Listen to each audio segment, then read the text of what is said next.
ರಾಧಾ ಮದುವೆ ಆಗೋವರೆಗೂ ಈ ಫೈಲ್ನ ಅವಳು ಕಣ್ಣಿಗೆ ಬೀಳ್ದಿರೋ ಹಾಗೆ ನೋಡ್ಕೊಳ್ಳಿ. ರಾಧಾ, ನಾನು ರವಿನ್ ನೋಡಿದೆ, ಅವನ ಜೊತೆಲಿ ಮಾತಾಡಿದೆ. ರವಿ ನಮ್ಮನ್ನು ಬಿಟ್ಟು ಬಹಳ ದೂರ ಹೋಗ್ಬಿಟ್ನಮ್ಮ. 28ನೇ ತಾರೀಕು ಅವನ ಮದುವೆ ಫಿಕ್ಸ್ ಆಗಿದೆಯಂತೆ. ನೀವು ರಾಧಾ ಇಬ್ರು ಬನ್ನಿ ಅಂತ ನನಗೆ ಹೇಳಿದೆ. ಅದಕ್ಕೆ ನಾನು ರಾಧಾ ಒಬ್ಬಳೇ ಬರಲ್ಲ ಕಣ್ಣೋ, ಅವಳ ಜೊತೆಯಲ್ಲಿ ಅವಳ ಗಂಡನೂ ಬರ್ತಾನೆ ಅಂತ ಹೇಳಿದೆ. 28ನೇ ತಾರೀಕು ಅವನ ಮದುವೆ ಆದ್ರೆ 3 ದಿವಸಕ್ಕೆ ಮುಂಚೆನೆ ನಿನ್ನ ಮದುವೆ ಮಾಡಿ ಮುಗಿಸ್ಬಿಡ್ತೀನಿ ಅಂತ ಚಾಲೆಂಜ್ ಮಾಡಿ ಬಂದಿದ್ದೀನಿ. ಅವನಿಗೊಂದು ಮೀನಾ ಸಿಕ್ಕಿದ್ರೆ ನನ್ನ ತಂಗಿಗೊಬ್ಬ ಕೃಷ್ಣ ಸಿಗದೆ ಹೋಗ್ತಾನ. ಕೃಷ್ಣನ? ಹೌದು ರಾಧಾ, ನಿನ್ನತ್ತಿಗೆ ತಮ್ಮ ಕೃಷ್ಣ. ಅಣ್ಣ, ರವಿ ಇಂಥ ತೀರ್ಮಾನಕ್ಕೆ ಬರ್ತಾರೆ ಅಂತ ನಾನು ಅನ್ಕೊಂಡಿರ್ಲಿಲ್ಲ. ಹಣ ಇವತ್ತು ಬರುತ್ತೆ, ನಾಳೆ ಹೋಗುತ್ತೆ. ಅದನ್ನ ನಂಬ್ಕೊಂಡು ಇಂಥ ದ್ರೋಹ ಮಾಡೋದಾ? ರಾಧಾ, ಒಂದು ಸಣ್ಣ ಕಬ್ಬಿಣದ ತುಂಡು ನನ್ನಂಥ ದೊಡ್ಡ ಮರವನ್ನೇ ಕತ್ತರಿಸ್ಬಿಡುತ್ತಲ್ಲ ಅಂತ ಚಿಂತೆ ಮಾಡ್ತೀಯ ಹೊರತು, ಆ ಕೊಡ್ಲಿಗೆ ಒಂದು ಮರದ ತುಂಡು ಸೇರಿದ್ರೇನೆ ಅದು ತನ್ನನ್ನು ಉರುಳಿಸೋಕ್ಕಾಗೋದು ಅಂತ ಆ ಮರ ಮರ್ತು ಬಿಡುತ್ತೆ. ಹಾಗೇನೆ ಪ್ರೀತಿ ಅನ್ನೋ ಮರನ ರವಿ ಕತ್ತರಿಸಾಕೋದಿಕ್ಕೆ ನಿನ್ನ ಹಾಗೆ ಒಂದು ಹೆಣ್ಣು ತಾನೇ ಕಾರಣ. ಅದನ್ನೆಲ್ಲ ಯೋಚನೆ ಮಾಡದೆ ಮುಂದೆ ಬದುಕೋದು ನೋಡು. ಅಣ್ಣ, ನಿನ್ ತೀರ್ಮಾನನೇ ನನ್ನ ತೀರ್ಮಾನ. ಇನ್ಮೇಲೆ ನಿನ್ನ ಗೌರವಕ್ಕೆ ಕಳಂಕ ತರೋ ಯಾವ ಕೆಲಸನೂ ನಾನು ಮಾಡಲ್ಲ. ನನ್ನ ಮದುವೆಗೆ ಏರ್ಪಾಟ್ ಮಾಡಿ.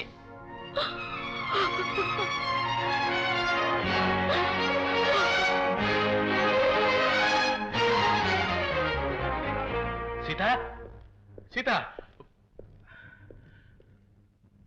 ನಿನ್ ತಮ್ಮನಿಗೆ ಅರ್ಜೆಂಟಾಗಿ ಬಾ ಅಂತ ಟೆಲಿಗ್ರಾಮ್ ಕೊಟ್ಬಿಡು. ರಾಧಾ ಮದುವೆ ನಿನ್ ತಮ್ಮನ ಜೊತೆಲಿ. ಸರ್, ರಾಧಮ್ನವ್ರಿಗೆ ಅವ್ರ ಅತ್ತಿಗೆ ತಮ್ಮನ ಜೊತೆ ಮದುವೆ ಏರ್ಪಾಡು ನಡೀತಿದೆ. ನನಗೆ ಗೊತ್ತು ಸರ್. ಗೊತ್ತಿದ್ದು ಸುಮ್ಮನೆ ಇದ್ದೀರಲ್ಲ ಸರ್. ನಿಮ್ಮನ್ನೊಂದು ಮಾತು ಕೇಳ್ಕೊಂಡೋಗಿ ಆ ಮದುವೆ ನಿಲ್ಸೋಣ ಅಂತ ಬಂದೆ. ರಂಗಣ್ಣವ್ರೆ, ಎಲ್ಲ ನನ್ನ ಒಪ್ಪಿಗೆ ತಗೊಂಡೆ ನಡೀತಾ ಇದೆ. ದಯವಿಟ್ಟು ನೀವು ಯಾರು ಈ ವಿಷಯದಲ್ಲಿ ತಲೆ ಹಾಕ್ಬೇಡಿ ಪ್ಲೀಸ್. ಫ್ಯೂಚರ್ ಬಾಸ್ ಬರ್ತಾ ಇದ್ದಾರಪ್ಪ, ಈಗಿಂದ ಮರ್ಯಾದೆ ಕೊಟ್ರೆ ತುಂಬಾ ಒಳ್ಳೇದು. ಇಷ್ಟು ದಿವಸ ಬಾಸ್ ಟೇಬಲ್ ಎದುರಿಗೆ ಕೂತ್ಕೋತಿದ್ರು, ಇನ್ಮೇಲೆ ಬಾಸ್ ಬೆಡ್ ಮೇಲೆ ಕೂತ್ಕೋಬಹುದು. ತುಂಬಾ ಕಿಲಾಡಿ. ಬರ್ತಾ ಇದ್ದಾಗೆ ರಾಧಾ ಅವ್ರಿಗೆ ಕೊಟ್ಬಿಟ್ರಲ್ಲ. ರಾಧಾ ಅವರ ಇದೆಲ್ಲ ನಿಮ್ಗೆ ಯಾಕೆ ಗೊತ್ತು? ಊರರೆಲ್ಲ ಇದೇ ವಿಷಯ ಎಲ್ಲ ಮಾತಾಡ್ಕೊತಾ ಇರೋದು.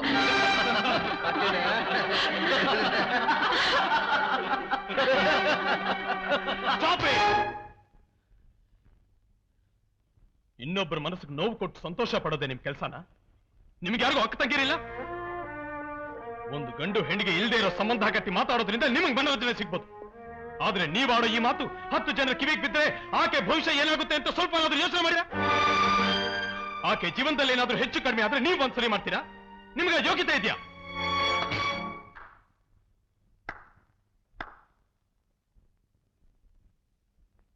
ವೆಲ್ ಸೆಡ್ ಅವರು, ಚೆನ್ನಾಗಿ ಹೇಳಿದೆ. ಸಾಕು ಮೀನಾ, ಇಷ್ಟು ದಿವಸ ನನಗೋಸ್ಕರ ನೀವು ಊರ್ನವ್ರಿಗೆಲ್ಲ ಕೆಟ್ಟೊಳಗೆ ಸಾಕು. ಇನ್ಮೇಲಾದ್ರೂ ನಿನ್ನ ಬಾಳಿನ ದಾರಿನ ನೀ ನೋಡ್ಕೊಳ್ಳೋದು ಒಳ್ಳೇದು. ಆದ್ರೆ ಒಂದು ಮಾತು ಮೀನಾ, ನಿನ್ಗಿಷ್ಟ ಆದವ್ರನ್ನ ನೀ ಮದುವೆ ಮಾಡ್ಕೊಳ್ಳೋದಕ್ಕಿಂತ ನಿನ್ನನ್ನು ಯಾರು ಅರ್ಥ ಮಾಡ್ಕೊಂಡಿರ್ತಾರೋ ಅವ್ರನ್ನ ಮದುವೆ ಮಾಡ್ಕೊಳ್ಳೋದು ಒಳ್ಳೇದು. What you say Arun?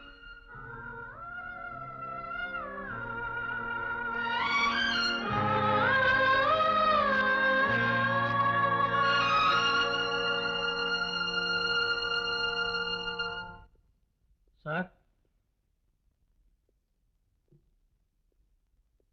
ಯಜಮಾನರು ಇಲ್ಲಿಲ್ಲ. ಹೊಸ ಮನೆ ಕಟ್ಟಿದಾರಲ್ಲ, ಅಲ್ಲಿಗೆ ಹೋಗಿದ್ದಾರೆ. ಸರ್, ರಾಧಮ್ಮ ಹೇಗಿದ್ದಾರೆ? ಹೇಗಿದ್ದಾರೆ ಸರ್? ಚೆನ್ನಾಗಿದ್ದಾಳೆ. ರಾಧಂಗೆ ಮದುವೆ ನಿಶ್ಚಯ ಆಗಿದೆ. ಲಗ್ನ ಪತ್ರಿಕೆ ಕೊಟ್ಟು ಹೋಗೋಣ ಅಂತ ಬಂದೆ. ಹೊಸ ಮನೆ ಅಂದ್ರೆ ಬನ್ನೇರು ಘಟ್ಟದ ರಸ್ತೆಯಲ್ಲಿ ಇರೋ ಮನೆ ತಾನೆ? ಹೌದು ಸರ್.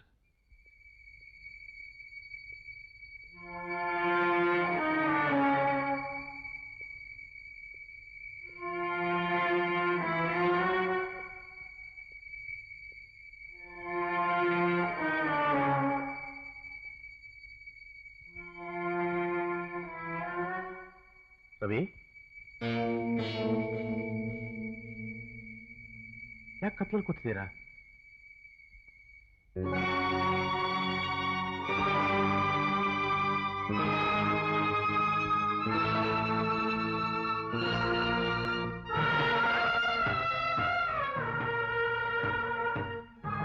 ಮಿಸ್ಟರ್ ಮೂರ್ತಿ,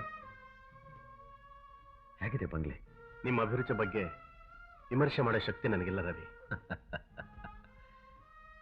ನಿಮ್ಗೆ ವಿಮರ್ಶೆ ಮಾಡೋ ಶಕ್ತಿ ಇಲ್ಲ, ಆದ್ರೆ ಆ ದೇವರಿಗೆ ಇಷ್ಟ ಆಗಿಲ್ವೇ ಸರ್? ಆ ದೇವರಿಗೆ ನನ್ನ ಅಭಿರುಚಿನೇ ಇಷ್ಟ ಆಗ್ಲಿಲ್ವೇ? ಅದಕ್ಕೆ ತಾನೇ ಅವನು ನನ್ನ ರಾಧಾನ ನನ್ನಿಂದ ದೂರ ಮಾಡಿದ್ದು.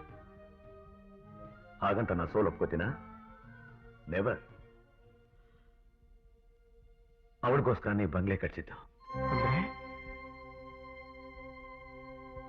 ಈ ಬಂಗ್ಲೆನಾ? ಎಸ್. ರಾಧಾ ಅವಳ ಮದುವೆ ಆದ್ಮೇಲೆ ಅವಳ ಗಂಡನ ಜೊತೆ ಈ ಮನೇಲೇ ಇರ್ತಾಳೆ. ಅವಳ ಮದುವೆಲಿ ನಾನು ಈ ಮನೆನ ಉಡುಗೊರೆಯಾಗಿ ಕೊಡ್ತಾ ಇದ್ದೀನಿ. Ravi,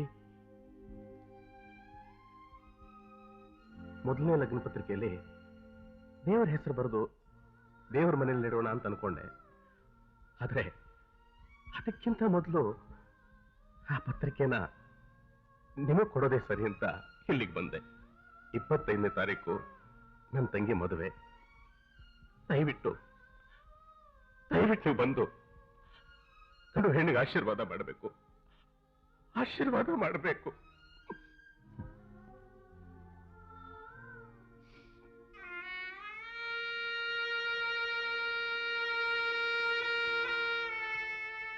don't be emotional mister ಮೂರ್ತಿ. ಸಮಾಧಾನ ಮಾಡ್ಕೊಳ್ಳಿ. ಜೀವನದಲ್ಲಿ ನಾವು ಬಯಸೋದೆಲ್ಲ ನಡೆದು ಬಿಟ್ರೆ ದೇವ್ರನ್ನ ಯಾರು ಜ್ಞಾಪಿಸ್ಕೋತಾರೆ? ಅವನೇನೇ ಮಾಡಿದ್ರು ಎಲ್ಲ ನಮ್ಮ ಒಳ್ಳೇದಕ್ಕೆ ಅಂತ ನಾವು ತಿಳ್ಕೋಬೇಕು. ಯಾಕೆಂದ್ರೆ ಅವನ್ ದೇವರಲ್ವಾ? ಅದಕ್ಕೆ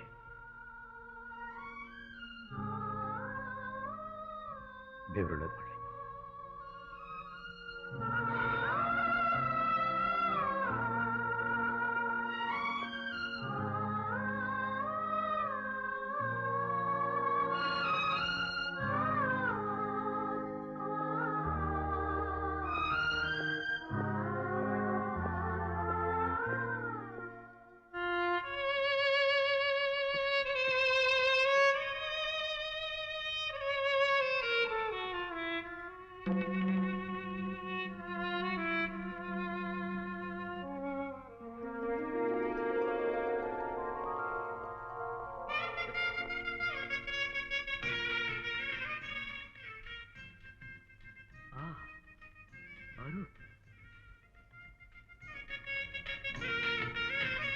ಮಿಸ್ಟರ್ ಅರುಣ್, ಮೀನಾ,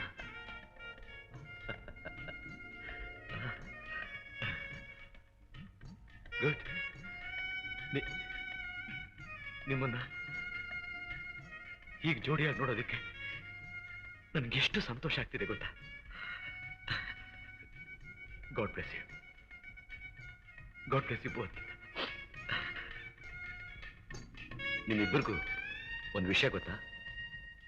ಮೀನಾ, ಆಗರ್ಭ ಶ್ರೀಮಂತಳಾಗಿದ್ದೆ ನೀನು ಒಂದೇ ದಿವಸದಲ್ಲಿ ಎಲ್ಲಾನು ಕಳ್ಕೊಂಡು ಏನೂ ಇಲ್ದವಳಾಗ್ಬಿಟ್ಟೆ. ಅರುಣ್, ಜೀವನವೆಲ್ಲ ಬಡತನದಲ್ಲಿದ್ದೆ ನೀನು ಒಂದೇ ದಿವಸದಲ್ಲಿ ಶ್ರೀಮಂತನಾಗ್ಬಿಟ್ಟೆ. ಹೇಗೆ ಅಂತ ಯೋಚನೆ ಮಾಡ್ತಿದ್ದೀರಾ?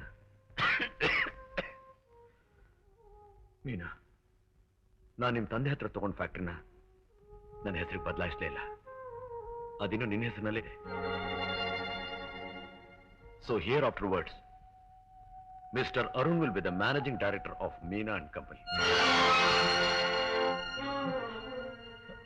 ಸೊ ಮೈ ಡಿಯರ್ ಫ್ರೆಂಡ್, ಇನ್ ಮುಂದೆ ಯಾವತ್ತೂ ನೀನು ಬಡವ ಅಲ್ಲ, ಯಾವತ್ತೂ ನೀನು ಸಾಲ್ಗಾರ ಅಲ್ಲ. ನಿಮ್ಮ ತಂದೆ ಕಾಯಿಲೆ ಬಗ್ಗೆ ಇನ್ ಮುಂದೆ ನೀವು ಯೋಚನೆ ಮಾಡೋ ಅವಶ್ಯಕತೆ ಇಲ್ಲ. ಅರುಣ್, ಒನ್ ಮೋರ್ ಥಿಂಗ್, ಇನ್ ಮುಂದೆ ಪ್ರತಿ ಒಂದೊಂದು ಗಂಟೆಗೂ ನೀನು ಕೋಟ್ನ ಬದಲಾಯಿಸಬಹುದು. ರೈಟ್?